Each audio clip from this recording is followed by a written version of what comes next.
Olá, meu nome é Maria Eugênia, eu sou aluna do Programa de Iniciação Científica PIBIC, cujo orientador é o professor Wallace Duarte Fragoso, e eu vou estar apresentando um trabalho que foi intitulado de Determinação de HPAs lixiviados de petróleo em água marinha. O presente trabalho possui esses objetivos do desenvolvimento sustentável. Para dar início, eu trouxe algumas notícias referentes ao vazamento de óleo que ocorreu em agosto de 2019 e atingiu mais de 500 locais do Nordeste e Sudeste do Brasil, e foi considerado um dos maiores desastres ambientais ocorridos no país, e teve repercussão nacional e internacional, como por exemplo na China, na Itália, na Grécia, nos Estados Unidos, na Alemanha e que mesmo após um ano segue aparecendo na costa brasileira.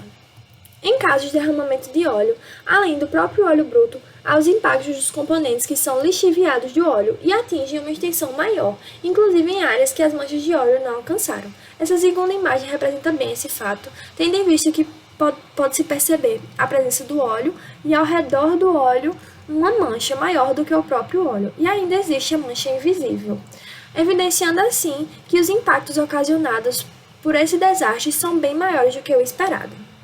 No óleo bruto, podem ser encontrados hidrocarbonetos policíclicos aromáticos, que são moléculas orgânicas bioacumulativas e tóxicas formadas por dois ou mais anéis aromáticos condensados.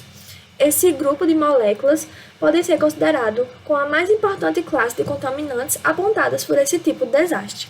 Assim, os objetivos desse trabalho englobam o método de detecção de HPAs, os quais são indicadores da presença de óleo, utilizando espectroscopia de fluorescência e calibração de ordem superior, com o principal objetivo de monitorar o impacto ambiental causado pelo derramamento de óleo.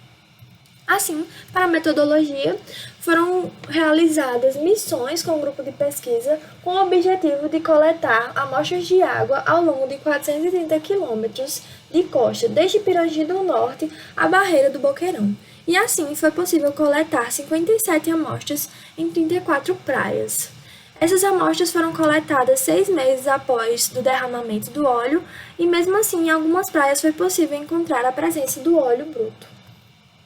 Para análise de dados, foi utilizado espectroscopia de fluorescência para obter os espectros de fluorescência sincrônica representada em A, os quais foram cisalhados na matriz utilizando o ScriptMatlab para obter os espectros de fluorescência de excitação e emissão representados em B, os quais foram deconvoluídos utilizando o Parafac, implementando o programa MVC2, com o intuito de obter os perfis espectrais dos componentes puros.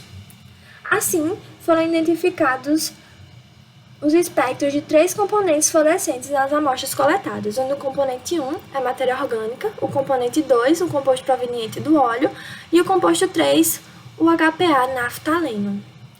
Na figura, pode-se observar os gráficos de scores e pesos F1 e F2 obtidos dos componentes principais após a rotação do Varimax. No canto inferior esquerdo, é possível perceber 2 amostras que não teve influência do óleo, pois uma delas foi coletada antes de julho de 2019 e a outra foi coletada em Florianópolis, Santa Catarina.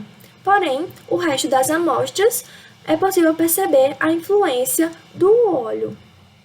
Essas amostras foram divididas em 3 grupos, onde os círculos vermelhos são amostras coletadas em praias abrigadas por Recife, os triângulos verdes são amostras coletadas em águas de estuário e o quadrado preto são amostras coletadas em águas não abrigadas. Assim, com esse trabalho, foi possível identificar os espectros de 3 componentes fluorescentes nas amostras coletadas, onde o componente 3 possivelmente é o naftaleno, e assim é possível concluir que é possível fazer um monitoramento da presença do óleo, tendo em vista os resultados que foram apresentados. Por fim, gostaria de agradecer aos órgãos de fomento e ao Grupo de Estudo Avançado em Química Analítica, o GEACA. Muito obrigada.